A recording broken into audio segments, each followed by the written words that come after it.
So, welcome everyone at one of the last talks of this awesome conference. I hope you have all had an awesome time and enjoyed yourself. Today, we are going to talk about how the Google Cloud powers your Philips Hue Lightbulbs. As my host already said, my name is Mark van Straten and I work at Q42 in the Netherlands.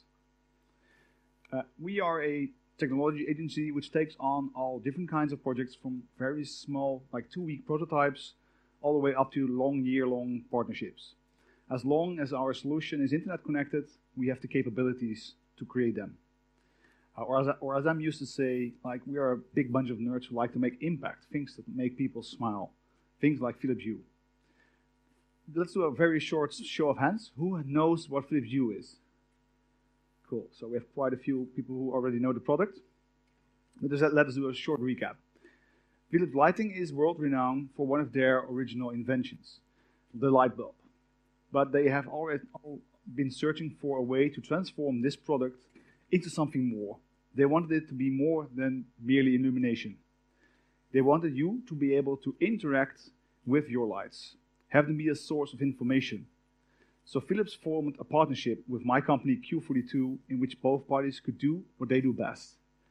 They created the lights, and we built the connectivity through the cloud.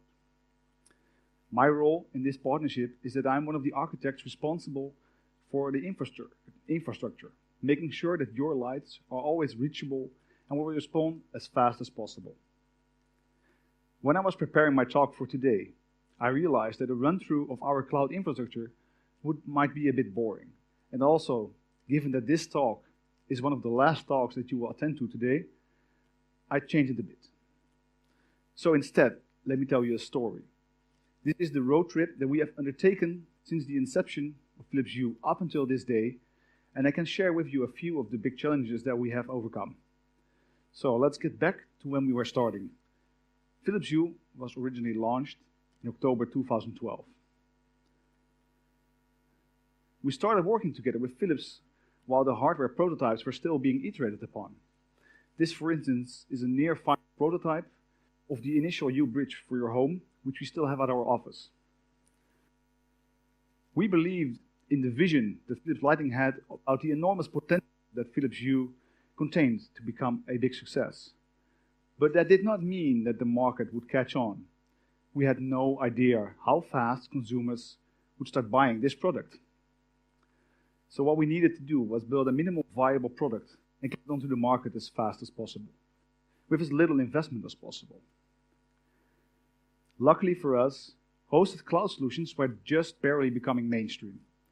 We were just a small team at that moment in time of 2 engineers who did not want to have to deal with production issues on Sunday evenings. So AppEngine seemed like a very good fit. It provided us with the scaling opportunities we needed if the Philips Hue product became an overall success, without us having to worry about physical machines in racks in a data center. Google was also very happy to have us because they were in search of a partner to showcase their hosted cloud proposition. Q42 with Philips and Google, that was a dream team coming true. But before we could have a physical product be shipped to the consumers, we needed to solve the biggest issue of physical hardware, handling firmware updates to those devices. Philips already had a service for this, which they had been using for televisions and for medical equipment. And nowadays that product is called the Health Suite Device Cloud. As an added bonus, it maintains a low data socket connection to the devices, so we could ping them and program an action, like for instance, doing HTTP requests to our AppEngine backends for outstanding commands. This results in devices which are idle not making HTTP requests, which cost money, to our backend, at the cost of adding a few additional seconds of latency. So our initial cloud solution looked like this. You could send a command to our AppEngine backend, which would queue it, and AppEngine then send a notification to the Health Suite Device Cloud to wake up your home system, so it could start doing HTTP requests and pick up your commands, and presto, there was light. The fact that this round trip took like somewhere between 3 and 25 seconds was acceptable at that time, since we were still building the minimal viable product on which we could start iterating. And also, most people did not use the remote connection while they were at home, so they could not even observe this latency. But we also had to think about impending doom. What if this persistent connection was disrupted? We would then not be able to notify the system in your home. But our backup plan was pretty simple. If the socket connection to the Health Suite device cloud was disrupted, we just started doing a polling for commands every 10 seconds, so that eventually we could turn on your lights. That way, we still provide the consumers with a degraded service at the cost of doing additional costly HTTP requests. The impact of this backup strategy is enormous. With only 10 users, we already start doing 1 request per second to our backend. And this might be fine. But if we would ever reach 100,000 users, we had to scale up with our AppEngine instances, or we would deliver ourselves a distributed denial of service attack. So we knew that this solution could scale at the cost of cost, but it would not scale for us money-wise if Philips Hue would achieve its initial success. We accepted this risk at that point in time and proceeded with the release to the market of Philips Hue in 2012. That was a blast from the past. Now today we can all look back and say that Philips Hue has indeed been the success that we expected it to be. It has integrations with Amazon Alexa, with Google Home, with the Nest thermostat, and many others. And it is installed in millions of homes throughout the world. But so is this product, the wall switch. This is our competitor. In the early days of Philips Hue, we did not care about latency for our cloud offering. The original use case was out-of-home connectivity and integrations like IFTTT. But both of these expected you not to be present to observe the visual feedback and thus perceive the latency. But this has changed during the past 7 years. As Sam also showed in his talk, the cell phone coverage has become prevalent in all the populated areas. More and more people nowadays start to rely on their mobile internet connection instead of Wi-Fi, even while at home or at a conference. So we needed to adapt our architecture for speedy responses. And we knew where we could attain our biggest speed increase. If we could create the persistent connection as a WebSocket connection to the home system ourselves, instead of having to rely on the Health Suite device cloud, this could save us many, many seconds of latency. But neither the original hardware nor our cloud application were capable of doing so. So we have evolved our cloud infrastructure with this single goal in mind. In 2014, we moved from AppEngine to AppEngine Flex, and we started using Node.js to prepare for having a data streaming solution. In 2015, Philips introduced the second iteration of their hardware, which was more powerful, and it was able to maintain a persistent WebSocket connection. And finally, to unlock the WebSocket capability, which Google AppEngine Flex unfortunately lacks, we finally moved to Google Kubernetes engine in 2016. And as an added bonus, this provided us with a way to better utilize our cloud resources. And this is how the core of our infrastructure looks today. It's a bit bigger now. We have broken apart our original infrastructure into smaller microservices. All users of the Cloud API go through one entry point. There is no distinction being made between our partners or even our own mobile application. First, we need to validate those requests to see if they are allowed to manipulate and control your home system before being submitted to our Redis queue-based. Our backend notifiers will then determine if and how your home is connected to our cloud, being at low latency via the WebSocket connection, or still slumbering and still requiring HTTP polling. Because for the original V1 bridges, we still have to rely on the Health Suite device cloud to wake them up and start polling for commands. Even after 7 years, those are still being catered for. And to give you some feeling of the scale at which we operate today, I've present you with some numbers. We currently host everything from within one Kubernetes cluster in Europe. And inside this cluster, you will find 25 individual microservices, of which we have spawned 600 instances on about 160 machines on any given day. This infrastructure is being developed and maintained by merely 10 developers. As such, it is imperative for us to utilize powerful tooling to keep our operational efforts at the minimum, or otherwise our development would come to a grinding halt. This was also a reason why we were very happy with Kubernetes hosted by Google. We could minimize our operational burden by this, while our scale is this big.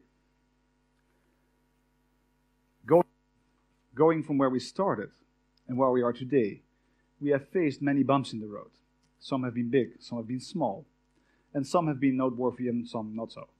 So let me show you some of the things that we have learned along the way. First thing, logging. As a developer, we are all used to logging information from our applications. This makes sense. It is the first way of knowing how your application is behaving.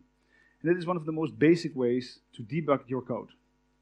But as the size of your user base is growing, even small amount of logs will start to add up. As Valentin also mentioned yesterday, you will end up with so much data that it will start to hurt you. Instead of providing you with insights, it will only clutter your vision. I can recall an incident in our journey in which one of our services was generating so much logging information that merely shipping the logs from our application to the Google Cloud logging infrastructure degraded the performance of our application, causing more logs to be generated. Since then, we have pruned our log levels back to only log, warnings, and errors, but this still adds up to about 10 gigabytes of logs a day. The second issue that we have faced with logs is that once we started introducing microservices, our logs became distributed also all over the place. And it will become very difficult to piece back together what happened during the lifecycle of a single request. To solve these issues, we have implemented structured logging using JSON, of which as much as possible contains a marker like a request ID, so we can trace our logs over our infrastructure. Being able to filter these logs inside Stackdriver using the logging UI is tremendously helpful to gain more insight in what is going on ad hoc. But the final piece of the puzzle is, of course, to have your logs stream from your application through Stackdriver into BigQuery, where you're able to dive deep into your data using its powerful querying language. With us pruning our logs so vigorously, we were now able to discern errors and were possible to correlate those to the microservices daisy-chained in a single request. But we now had lost the other benefit of logs, which is knowing if your application is behaving as expected. To get this back, we needed to introduce metrics, anonymous counters, which are reporting back from key features in your codebase, how things are going. Are requests being handled slowly? Are accounts being created successfully? If so, how often? But merely having metrics is not the solution, because you will end up with all graphs containing anonymous signals, which tell you that things have happened, but not what made it happen in the first place. What you want is to be able to see the bigger picture, to be able to combine all the signals and see the grid, see the ripples from the cause all the way through your system when a problem arises. We have invested heavily in using Datadog instead of Stackdriver to help us see this bigger picture. By combining time-based events like the deployments, time-shifting our metrics to see their historical trend, and merging this all together into dashboards, we are now able to see the impact of our deployments or even an outage of an internet service provider it has on our system. We are able to pinpoint issues in our system back to the individual microservice from which they were caused. And then we can decide to zoom in on these signals and enable logging for certain parts of the codebase to debug further. When we moved towards Kubernetes, we felt the natural gravitation of breaking apart our monolithic application into smaller microservices. And this has given us many advantages. We could start deduplicating our codebase, simplifying coroutines, and it even allowed us to experiment with new languages like Go, without having to abandon a lot of application code that we invested in. But as the amount of microservices grew, my team became overloaded by the amount of yak shaving that needed to be done to simply maintain our microservices. An example of this is that we decided to uphold global standards over all our microservices which utilized the same technology stack. This so we could reduce the complexity when we're having to develop for multiple components. But then we ended up with, for instance, a mega yak shaving ticket like this one. simply moving from Yarn to NPM became a struggle. And what we needed was more automation to help us with the simple but costly stuff, which we could do without. So then we decided upon continuous delivery, because when we were still a small team with a handful of applications, it did not make sense for us to start heavily investing in continuous delivery. But now with so many applications on which we all made improvements, we needed to get these out onto production as fast as possible. And we had struggled for a long time which solution we should be using. We had built up extensive command line tooling to automate already as much as possible from our way of working. And we saw that a lot of the features that we relied on were absent in tools like Spinnaker or Jenkins X or even CircleCI. So in the end, we sought for a solution in which we could leverage our existing scripting, and we decided that if we could at least automate our trivial deployments, that we already had a significant amount of benefits. And then we started using GitLab pipelines so that we could automate our scripting, so that it can run our tests, can compile our application, and can deploy it to our different environments. And as you can see in this screenshot, a small change to our code base can now be deployed in as little as 30 minutes towards production. And while we were still 2 engineers, everything felt very easy. We knew all the moving parts of our application. But that has changed. We gradually grew the size of our development team in the last year. We gradually grew the size of our development team. But in the last year alone, it has doubled from 5 to 10 developers. And as the team grew and our application landscape started to mature more and more, we started to struggle. Not everyone in our team knew all the historical choices that we had made. New decisions were being made all the time, and even discussions were being rehashed multiple times in different combinations of team members to reach conclusions. Newer members in the team found it very difficult to pick up work from components they were less experienced with. They had the case of the imposter syndrome, the feeling of not being able to add value to those components. And to add further strain to our knowledge availability, we started to become a distributed team in which team members wanted to work from home or the office nearest to their home. So we faced a very difficult problem: how to properly share knowledge within your team. And we approached it as a problem that we can never fully solve, but we are making small steps in the right direction and are iterating upon those. Since then, we have started using architectural decision records in a centralized repository. This helps us to prevent the rehashing of discussions which we had in the past, or at least not forgetting the reasoning why we have made decisions and took a certain course of action. And these records are not much more than a markdown template in which we describe when we made a decision, given the context of that time, and the known consequences that we accepted. Since these records are also stored in our version control, they can be amended if we have new information coming available in the future. And once my team embraced this additional step of documenting even our trivial discussions, our benefits were enormous. And it feels kind of obvious, but when my team was still small, we did not use pull requests extensively.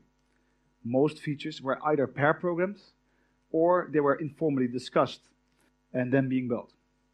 But since then, my team has revoked my rights to push on the master. Nowadays, we have mandatory pull requests for every change unless it has been pair programmed.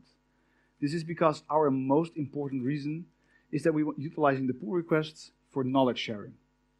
And we wanted to solve the imposter syndrome that my team members experience by having others either review your changes and give constructive feedback so that you learn faster, or having rookies ask questions so that they can learn from the answers. But what is very important is that we do not use pull requests to focus on things that we never want to overlook and that we can automate easily.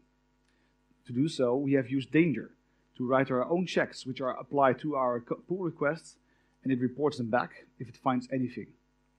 And these kinds of checks help us to not forget very important things, like adding tests to changed code, and it even prevents us from shipping dependencies which contain known security vulnerabilities. The changes that we have implemented in our development process have all helped us to get new members up to speed faster, Have knowledge be available even when you're not in the office, and most importantly, has made my new team members feel welcome and able to reach a certain baseline of knowledge to be empowered to help them in their journey. These examples are but a few. I could talk all day about the failures and successes that we have experienced in the past 7 years while developing and maintaining the Philips Hue cloud. But let us do a short recap of the learnings that we attained from these examples. When we started using AppEngine, it was primarily because my team had no designated system administrators. DevOps was not a term at that moment in time. We knew this, and we needed a solution in which we could develop our application carefree. And because once we arrived on Kubernetes, we had to invest heavily in our DevOps tooling and knowledge. There are so many new layers in which things can go wrong. Now you have your app, it's being ran in a container, on a node in a cluster. And we have also been in contact with the Google Site Reliability team to adapt their way of working as much as possible. For us, this was a logical progression due to the size and requirements of our application. But if you are able to stick with a fully managed serverless application framework like AppEngine or Cloud Functions, that would most certainly be my course of action. And we also tend to skip metrics when we are developing our applications. But it is very important to see the difference between metrics and logging statements. Metrics, they help you to see the bigger picture, what is going on right now. They are anonymous, inexpensive to store, and easy to slice and dice into easily digestible dashboards. And they really start to shine once your metrics rate increases.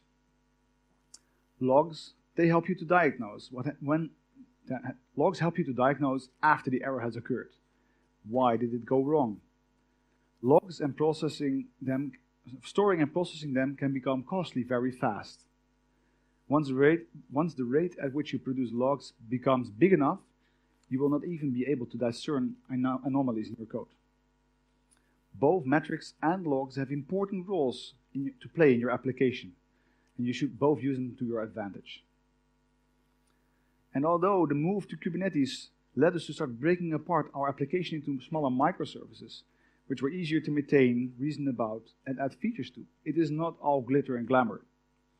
You have to make sure that your deployed versions of microservices are compatible. Yak shaving can spread pretty fastly, and you also have the danger of ending up with a distributed monolith instead. But in the end, the biggest deciding factor in this is your team. If it is experienced enough to circumvent these downsides, then a microservice architecture might be the best way forward. This also brushes upon my last learning. Of all the challenges that I have faced, the most difficult one was scaling my team. There is no quick solution which you can apply to every situation so that your team will work smoothly. You will have to take the learnings from others like Spotify and adapt those to your current needs. And then you can iterate on those to get to a better place. There are still things on the horizon that we are looking into to assess if they add value for the consumers of Philips Hue or improve the quality of our cloud infrastructure. A very concrete example of this is multi-region hosting. We are currently still hosting the Philips Hue cloud only in Europe. This originally was because we started out in Europe, but it is nowadays more due to the privacy concerns that we have with the handling of sensitive data of European citizens and shipping those either to, for instance, China or the United States. And of course, the problem of having only one region is that a consumer in the United States needs to pass the ocean at least twice, once for sending its command to our cloud and once from our cloud to their home, adding unnecessary latency to their commands. We are also looking out into rollout scenarios of using Istio. We've heard a lot about it in the last 2 days. This service mesh solution brings a lot of functionality for us, which we have already built ourselves in the past, like service discovery, load balancing, circuit breakers, etc. Adopting Istio would mean that we no longer have to maintain these complicated parts of our code base and can rely on a well-established solution. To end my talk, I would like to give you one final piece of advice, and I can paraphrase. If everything seems to be under control, you're just not going fast enough. And to put this into perspective, never forget that the Google Cloud has offerings for every part of your journey, from a small, minimal viable product all the way to a big multi-million user cloud-hosted solution. I would like to thank you all for listening. I think we still have plenty of time for questions, so I hope there are some.